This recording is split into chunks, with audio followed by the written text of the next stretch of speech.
Hey there, welcome to CNT Collectibles. I am C. Hope you are doing well. All right, we'll continue with our preseason analysis, position by position of Major League Baseball. We've got the first baseman up today. We've got our top five, maybe a sleeper and a bust mixed in there as well. Projections are based off of Fangraphs depth charts. And the system I use is mainly a points-based scoring system. I think there's a high correlation between fantasy performance and real-life performance and card prices, all that kind of good stuff. So use this how you want. We'll start off with a bust, and that's not really a fair term. Basically, we're just looking at players that are being drafted ahead of their projections, and so the bigger the differential, the bigger or less the return that you'll get. And so C.J. Cron popped up onto my scan near the bottom. He's the 16th best first baseman according to the projection system. He's being drafted as the 10th overall best first baseman available. So the return he might get at drafting him at 10 may not be there, as opposed to some other players like Luis Arraez, who's got the 9th best overall ranking. He's got a great hit tool, and there's not a lot of power, and understandably, that's not what you're looking for from the first base position, but he's being drafted in the 20th position overall. So he's a consistent stick, puts up a few points a night, but doesn't hit a whole lot of home runs. So if you're looking for the long ball,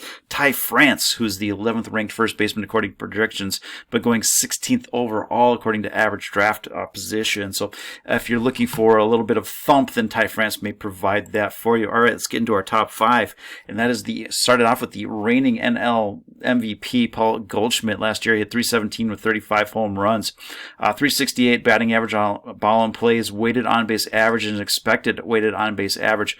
The differential was fairly stark, one of the bigger differentials, and that could come back to get him this year. Not saying he's going to outright collapse or anything like that, but MVP Paul Goldschmidt may revert to high-level all-star Paul Goldschmidt. Still awesome, but that's how it goes when people typically have their MVP seasons. A lot of things go right, and that certainly was the case last year. So 177 weighted runs created with a 7.1 wins above replacement. So this year the projections have him hitting about 274. I think that may be a little bit light, but a little closer to his career average, 29 home runs, 317 batting average on balls in play. 140 weighted runs created. So again, no one's not saying he isn't going to be elite or anything like that. Just, probably not putting everything together like he did last year. 4.6 wins above replacement. So last year was his largest or his highest home run to fly ball rate since 2018, and his highest batting average on balls in play since 2015. So again, a lot of things really came together. I don't think he's your top guy this year. Didn't think it last year, but it happened. So I don't think he really cares what I have to think. But still in the top five overall, Matt Olson. It was a weird season for Matt Olson last year. He didn't do anything wildly different than what he's done over the course of his career. Just things didn't go his way. 240 average, 34 home runs, 274 batting average on balls in play. But for whatever reason, a lot of the stats just weren't there for him. 120 weighted runs created, 3.1 wins above replacement.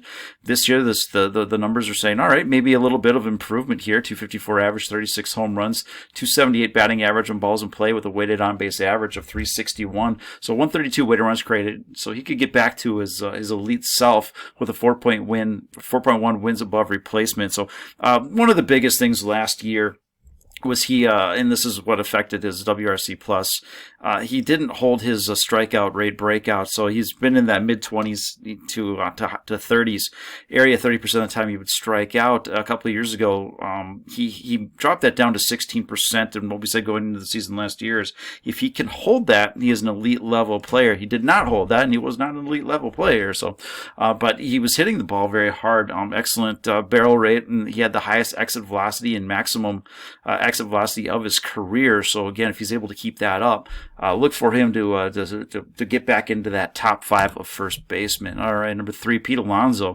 279 average, 40 home runs. And his batting average on balls in play, I might have duped that, but it's probably fair. That's kind of right in his range there. 366 weighted on base average, 354 expected weighted on base average. So he kind of performed as to expectations, he's been a fairly consistent player, honestly, over his 4-year career. 143 weighted runs created and a 4.0 WAR. So this year they're looking for more of the same. His strikeout rate the last couple of years has been below 20%, so he's really turning into a complete hitter. And he's hit above 260. Last year was 270 in each full season, with averaging over 40 home runs. So this is one of your more consistent first basemen. He regularly finds himself inside the top 5, and I'm not going to change it this year. All right, number 2 overall, Vladimir Guerrero Jr. He had a good season last year. The wins above replacement was not good. His defense is holding him back despite the Gold Glove. But last year he had 274 with 32 home runs, which is pretty good. 290 batting average is on ball in play. Weighted on base average and expected weighted on base average in line, so no discrepancy there. And so again, he was excellent last year, and they're looking for more of the same this year, if not even a little bit better. 132 weighted runs created with a 2.8 wins above replacement. This year they're looking for something closer to 290, which he's certainly capable of doing here. 36 home runs, 292 average with a 155 weighted runs created. I mean, basically they're projecting him to be MVP. So, well, I guess that'll be up to Mr. Ohtani and Mr. Judge. We'll see how that plays out with a 4.6 wins above replacement. So again, the defense holding him back just a little bit. Otherwise, that would be closer to a 5.5 or a 6. So really, what 2 years ago when he had that MVP run, and then last year, the biggest difference is that launch angle. So last year was the lowest of his career, 4.3% launch angle. So basically, he's hitting line drive. So if he wants to put it out of the park, he's going to have to go through the wall. So I'm not sure how that's going to happen. If you can get up to a modest 7 to 8%, 7 degrees,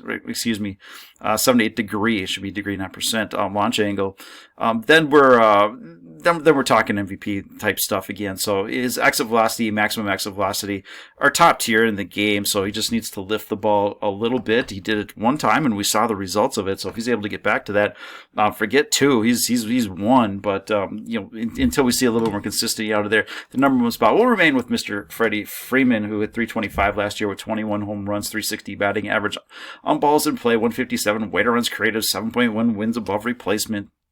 And they're looking for some regression this year, even though he underperformed his expected weighted on-base average a bit last year. Really what you're looking for here is Freddie Freeman. He's about as consistent as you can get. You're looking for someone who's going to hit 300, 20, 25 home runs, just a terrific player, Hall of Fame player, really, and one of the best bats in the game. If you're going to project someone ahead of him, then really what you're doing is trying to guess who's going to have put everything together like Paul Goldschmidt did last year. Who's the guy this year that's going to outperform every metric and do it for the entire season? And so it's hard to speculate on that. I guess I should be doing that, having a little bit more fun, but I'm boring. I just kind of go with the slow and steady. So Freddie Freeman, he's your number 1, but at the end of the season, you probably won't be. Unless he himself outperforms his metrics.